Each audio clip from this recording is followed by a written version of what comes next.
여러분 어느덧 날씨가 많이 쌀쌀해졌죠. 여러분들 옷을 보니까 확실히 이제 많이 추워졌구나 이런 걸 느끼게 되는데요. 이렇게 갑자기 좀 이렇게 날씨가 추워지면 올해 초가 시작된 지 얼마 안 된 것 같은데 벌써 시간이 이렇게 흘렀나? 많은 이런 생각이 좀 들더라고요. 근데 저는 개인적으로 이 시간의 흐름이 좀 특별하게 확 느껴질 때가 있습니다. 그게 언제냐면은 이 청년부 사역을 할 때마다 이 연말쯤 되면 새내기들이 들어오잖아요. 이 새내기들이 새로 이제 공동체에 들어오게 되면 딱 이 대학교 신입생 나도 저 때가 있었는데라는 생각이 확 들어요. 그래서 그때마다 새삼 내가 좀 시간이 많이 됐구나, 연식이 오래돼 가고 있구나 이런 느낌을 가집니다. 근데 저도 이제 딱 그럴 때마다 이 대학교 다닐 때 이제 신입생일 때가 이제 가끔 기억이 나요. 기억이 나면은 아직도 기억나는 그 표현이 있습니다. 당시에 이제 선배들이 딱 있고 거기서 이제 신입생들이 이렇게 인사를 하는데 이제 저희가 어떻게 인사를 했냐면은 안녕하십니까 파릇파릇하고 신선한 산소학번 김형록입니다. 뭐 이렇게 인사를 하는 게 있었어요. 이제 02학번이라서 O2 그래서 산소학번이라고 했거든요.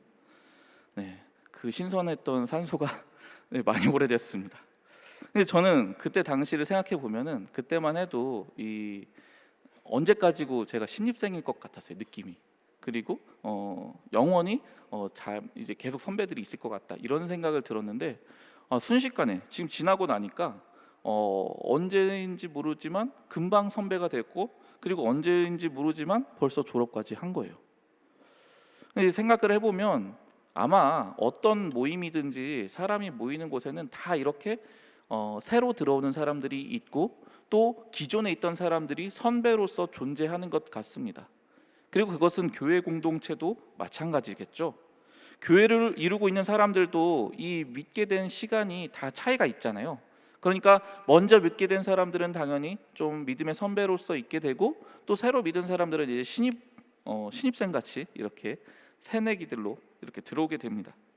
근데 중요한 거는 어느 공동체나 어느 단체나 마찬가지이겠지만 특별히 이 교회라는 공동체에서 선배라는 위치가 주는 중요성은 매우 매우 큽니다. 왜냐?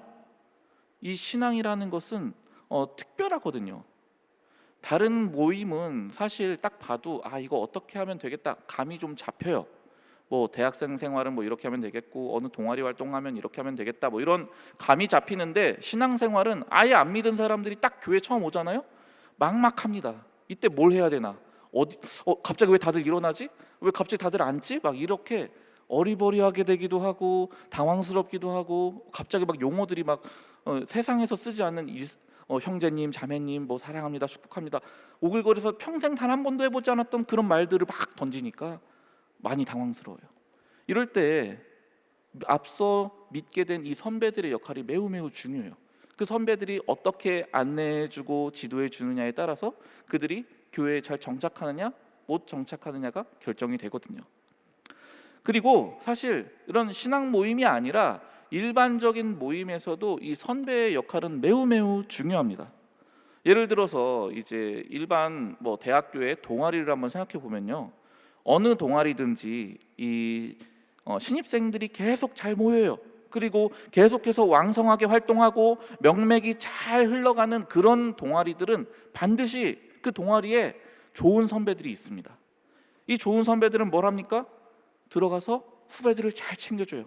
후배들 먹을 거 때마다 잘 사주지, 여러모로 잘 챙겨주지. 그리고 그 친구들이 이제 동아리에서 어떤 활동을 해야 되잖아요. 그 동아리가 해야 되는 어떤 역할들 그것들 안 빼요. 안 빼고 자기들이 솔선수범해서 열심히 잘 해줍니다. 그리고 그걸 멋지게 잘 성공시켜 줍니다.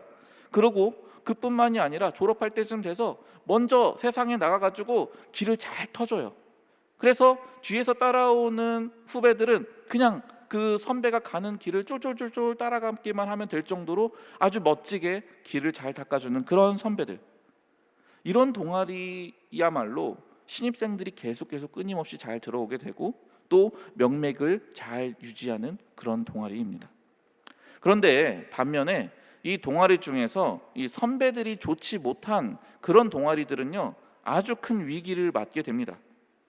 딱 이제 학기를 시작을 했는데 자기 이제 살 길 바쁘다고 동아리 방에 얼굴 코빼기 하나 안 비치는 그런 선배. 동아리가 해야 되는 일들이 되게 많은데 그거 다 그냥 딴 사람 몰라 니네가 알아서 해 하면서 이제 맡겨버리고 자기는 하나도 안 하는 그런 선배. 그 후배들한테 밥 한 번 사주기는커녕 오히려 후배들한테 밥을 얻어먹고 다니는 선배. 그리고 막 신입생들이 신학기가 돼서 막 들어오는데 이 새로 들어온 신입생들한테 전혀 1도 관심이 없어요. 그래서 뭐 물어보지도 않고 인사도 안 해주고 이러는 선배. 이런 선배들이 많은 동아리는요, 제가 굳이 설명 안 해도 아시겠죠? 그 동아리의 미래는 불 보듯 뻔합니다.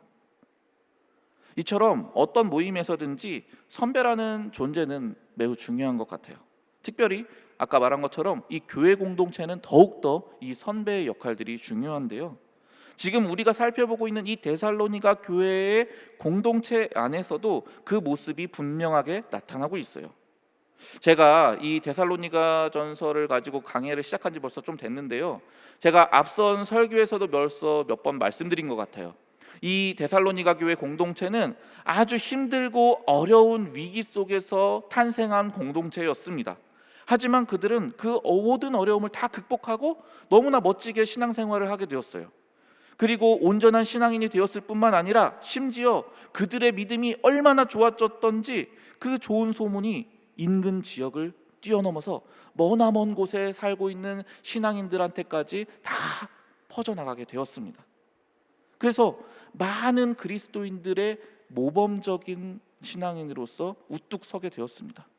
그리고 바로 이 놀라운 성장의 이면에는, 이 데살로니가 공동체의 이면에는 먼저 믿은 신앙의 선배들의 좋은 모범이 있었다는 사실입니다. 오늘 본문 데살로니가전서 2장 1절에서 2절 말씀인데요. 같이 우리 화면을 보시면서 한 목소리로 함께 읽어보도록 하겠습니다. 시작. 형제들아, 우리가 너희 가운데 들어간 것이 헛되지 않은 줄을 너희가 친히 아나니, 너희가 아는 바와 같이 우리가 먼저 빌립보에서 고난과 능욕을 당하였으나 우리 하나님을 힘입어 많은 싸움 중에 하나님의 복음을 너희에게 전하였노라. 아멘. 여러분, 이 데살로니가 교회에 복음을 전한 이 바울과 그 일행들은요, 사실 애초에 생각해 보면 이 데살로니가까지 굳이 올 필요가 없었어요. 이 사람들도 어떻게 보면은 완전 초신자였어요. 아무것도 모를 때 누군가에 의해서 복음을 전해 받았습니다. 그러면 여러분 어떻게 하면 됩니까? 간단해요. 자기가 살던 곳, 자기 직장이 있던 곳, 자기의 일상이 있던 그곳에서 그냥 복음을 잘 받아들이고, 그리고 일상도 잘 살고 신앙생활도 열심히 하고 그러면서 그냥 지내면 됩니다. 당연하죠. 그게 마땅한 겁니다. 여러분들 보고 제가 갑자기 지금 이 순간에 여러분, 하나님께서 부르십니다. 우리 저 머나먼 땅에 가서 우리 하나님의 복음을 전하면서 살아봅시다. 이러면은 같이 따라올 분이 몇 분이나 될까요? 아마 제가 볼 때는 제가 막 이렇게 손 들면은 그 머쓱해져 가지고 아무도 손을 안 들어서 민망해질지도 모르겠다, 그런 생각이 드는데요. 사실 여러분, 바울 일행도 마찬가지였습니다. 굳이 자기들이 살아가던 그 삶의 터전을 버려둔 채 그 머나먼 데살로니가까지 갈 필요도, 찾아갈 이유도 없었습니다. 심지어 그들은 그 데살로니가에 도착하기 전까지 빌립보라는 곳에 도착했었는데요, 그 빌립보에서 갖은 고난을 당해야만 했습니다. 그래도 그들은 그 힘든 고난 속에서도 이 여정을 포기하지 않았고, 그 덕분에 마침내 이 데살로니가라는 공동체에도 와서 복음을 전하게 되었고, 그 가운데 교회가 탄생하게 되었습니다. 여러분, 이들은 왜 이렇게까지 했을까요? 누가 뭐 칭찬해 주지도 않았어요. 누가 그거에 대해서 무슨 보상이라도 해준 것도 없어요. 아무것도 좋은 것 하나도 없었고 오히려 손해만 봤죠. 그런데 왜 그들은 굳이 그런 위험과 수고로움을 무릅쓰면서까지 이 데살로니가까지 찾아와서 그 많은 박해를 당하면서도 그들에게 복음을 전했습니까? 그 이유는 단 하나입니다. 그들이 데살로니가 교인들보다 먼저 예수님을 믿게 되었기 때문이었습니다. 먼저 예수 그리스도의 그 놀라운 사랑의 빛을 그들이 온몸으로 온 존재로 받았기 때문입니다. 먼저 받은 그 사랑의 빛이 너무나 크고 놀라워서 그 감격을 주체할 수가 없어서 이것을 여전히 아직도 예수님을 모르는 다른 사람들에게 갖고 싶다, 이 사랑의 빛을 갖고 싶다, 그 마음 하나 때문에 이들은 그 머나먼 데살로니가까지 와서 이 복음을 전해야 했던 것입니다. 말 그대로 믿음의 선배라는 이유 때문에 이들은 이 모든 험한 여정을 다 뚫고 와서 마침내 데살로니가의 교회를 시작하게 했던 것이죠. 이 같은 믿음의 선배들의 이러한 파격적인 행동은 여기서 끝인 게 아닙니다. 데살로니가전서 2장 7절에서 10절까지의 말씀입니다. 조금 길지만 우리 같이 힘차게 한 목소리로 읽어보겠습니다. 시작. 우리는 그리스도의 사도로서 마땅히 권위를 주장할 수 있으나 도리어 너희 가운데서 유순한 자가 되어 유모가 자기 자녀를 기름과 같이 하였으니 우리가 이같이 너희를 사모하여 하나님의 복음뿐 아니라 우리의 목숨까지도 너희에게 주기를 기뻐함은 너희가 우리의 사랑하는 자 됨이라. 형제들아, 우리의 수고와 애쓴 것을 너희가 기억하리니 너희 아무에게도 폐를 끼치지 아니하려고 밤낮으로 일하면서 너희에게 하나님의 복음을 전하였노라. 우리가 너희 믿는 자들을 향하여 어떻게 거룩하고 옳고 흠없이 행하였는지에 대하여 너희가 증인이요 하나님도 그러하시도다. 아멘. 같이 읽은 거죠, 여러분? 네, 믿고 있어요. 감사합니다. 여러분, 믿음의 선배로서 이 바울 일행은 데살로니가 공동체 사람들을 향해서 엄청나게 큰 사랑을 베풀었어요. 여러분, 사실 당시의 관습과 문화를 봐도요, 이렇게 복음을 전해준 이 사람들은요, 선배로서도 또 선교사로서도 마땅히 대접받을 권리가 있었어요. 그런 권위도 있었어요. 그러나 놀랍게도 이들은 선배로서 그렇게 마땅히 받아야 될 권위도 그리고 대접도 그 모든 걸 다 사양합니다.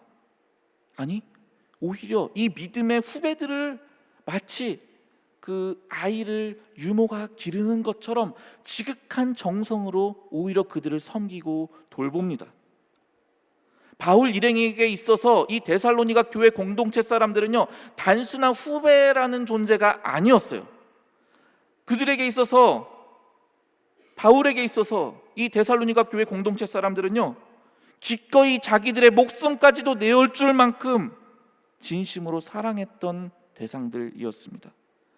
그랬기 때문에 바울 일행은 선배로서 그리고 선교사로서 자신들이 마땅히 누려도 될 만한 그런 모든 권리를 다 포기하고 그것을 주장하지도 않았고 그것을 위압적으로 과시하거나 의시되지도 않았습니다. 그들 가운데 함께 거할 때 그들은 행여라도 이 후배들한테 조금이라도 해가 될까 봐 자기들이 실제로 일하고 먹고, 그래서 자기들이 써야 될 거는 자기들이 다 감당했어요.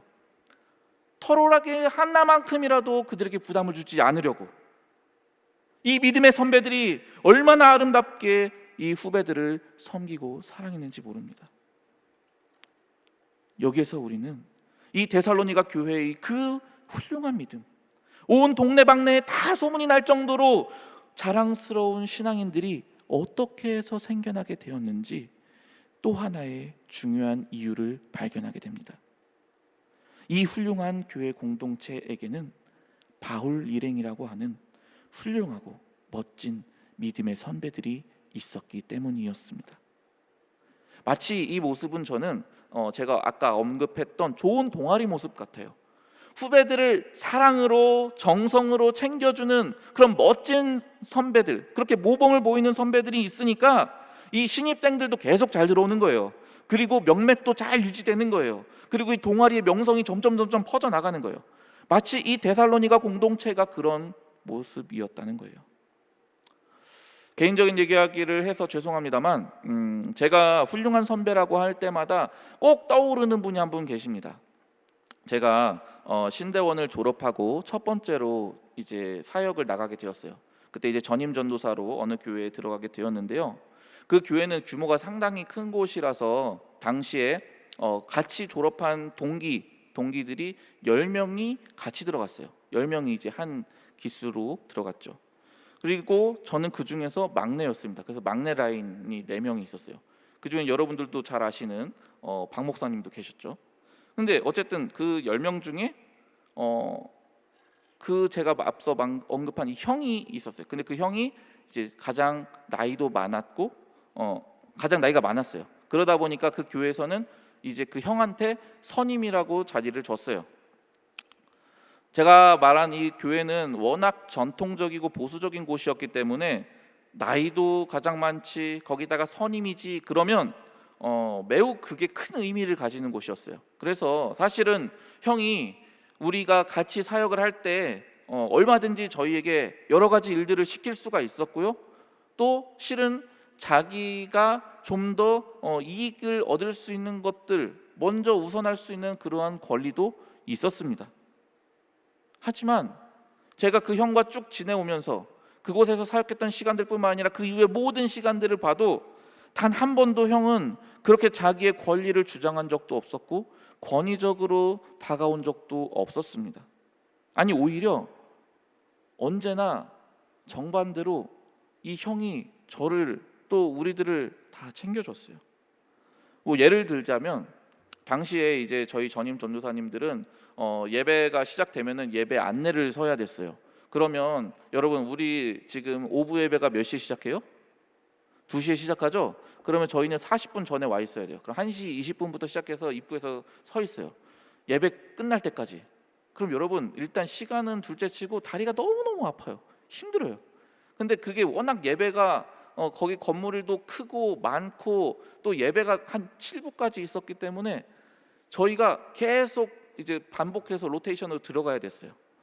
그러니까 주일날 되면은 그 일뿐만 아니라 우리가 원래 맡은 사역들이 다 있거든요. 그 사역들을 또 중간중간 해야 돼요. 그래서 사실 주일날 밥 먹은 적이 거의 없어요.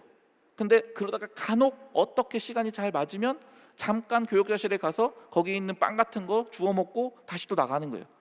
이렇게 이제 주일 사역들을 하는데, 그런데 이 피치 못하게 이 예배 안내를 못 설 때가 있단 말이에요. 그런 사람들이 몇 명씩 생겨요.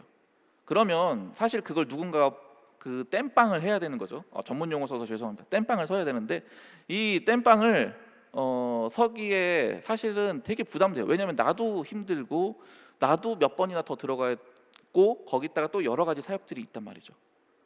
그런데 이 형은요, 제가 있는 동안에 단 한 번도 그걸 남에게 미룬 적이 없었어요.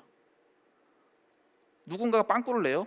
그러면 그 형한테 말을 해요. 그러면 형이 무조건 다른 우리 동기들한테 절대 알리지도 않고 그냥 자기가 가서 서는 거예요. 한 번도 그것을 힘든 내색 하나 없이 형로가 그거 내가 할게, 걱정하지 마, 이러면서 자기가 섰어요. 계속 저한테만이 아니라. 그리고 자기가 그 시간이 물리적으로 불가능할 때만 저희 동기들한테 그걸 요청을 했어요. 그런 모습이 단지 그 예배 안내뿐만이 아니었어요. 이 전임 사역을 하다 보면 진짜 여러 가지 일들을 많이 하게 되거든요. 그리고 빵꾸가 한두 개가 아니에요. 근데 그 빵꾸가 한두 개가 아닌데 그걸 다 혼자 할 수 있는 일들은 굳이 저희한테 알리시지를 않았어요. 언제나 혼자 그냥 자기가 다 했어요. 다 하고 정 안 될 때만 우리한테 부탁을 했어요. 그런데도 단 한 번도 그 형을 만나서 지금까지 그걸 힘든 내색을 하거나 또는 서운함을 표시하거나 뭐 화를 내거나 이런 적이 정말 단 한 번도 없었어요. 그러니까 자연스럽게 저희 동기들 모두 그 형을 너무너무 좋아했습니다. 그래서 그 교회에는 매년 그렇게 10명씩 그렇게 기수들로 이렇게 전도사님들이 많이 와요.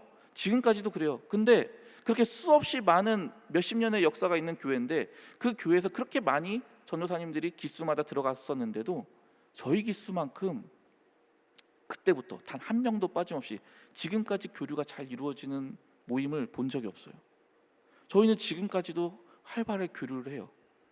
그 짧게 사역했던 그 시간들보다 훨씬 긴 시간을 우리가 이렇게 같이 뭉쳐서 언제라도 서로 힘들고 어려운 일들을 나누고 돕고 할 수 있었던 것, 저는 단언하건대 그 형 때문이라고 생각합니다.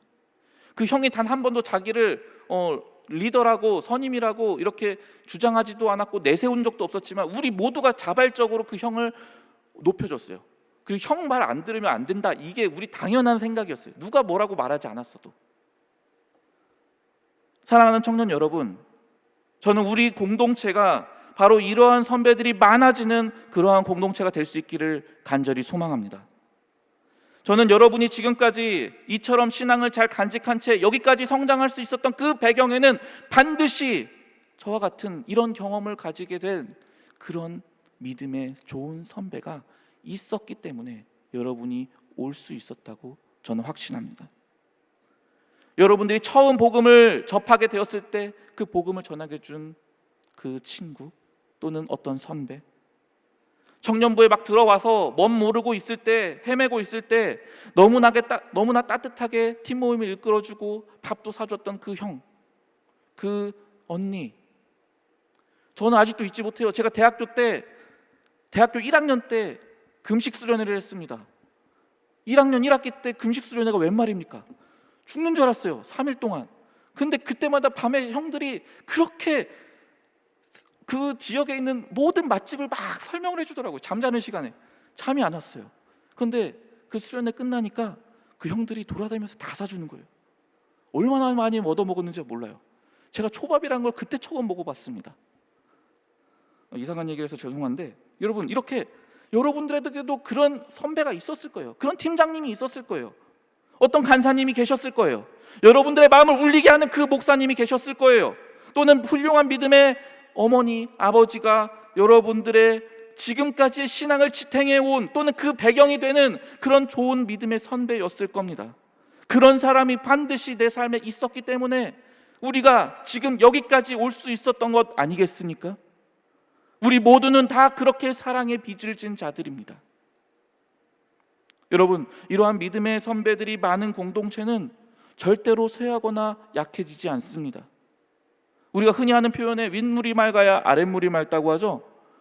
물론 이건 부정적인 표현으로 많이 쓰이는 말입니다만 저는 오히려 이걸 역으로 생각하게 되었습니다. 그래서 오늘 설교 본문을 정한 겁니다. 오늘 설교 제목이 맑은 물이 흐르는 공동체입니다. 반대로 생각하면 맑은 윗물이 계속해서 흐르는 한 그 시냇물은 아랫물까지 언제나 계속해서 끊임없이 맑은 물이 충분하게 흘러넘칠 것입니다. 항상 건강하고 사랑이 넘치는 공동체로 더욱 왕성하게 성장될 것입니다. 저는 우리 안산제일교회 청년부가 그런 건강하고 항상 맑은 물이 흐르는 공동체가 되기를 간절히 소망합니다. 그러나 여러분, 이것을 들으면서 이거는 나랑 상관없는 얘기야. 난 아직 어리여. 나는 아직 뭐 맡은 게 없어. 나보다 먼저 믿은 사람들 얘기야. 이렇게 생각하시면 곤란합니다. 이건 우리 모두의 이야기예요. 제가 설교를 시작하면서 처음에 언급했던 거 기억하십니까?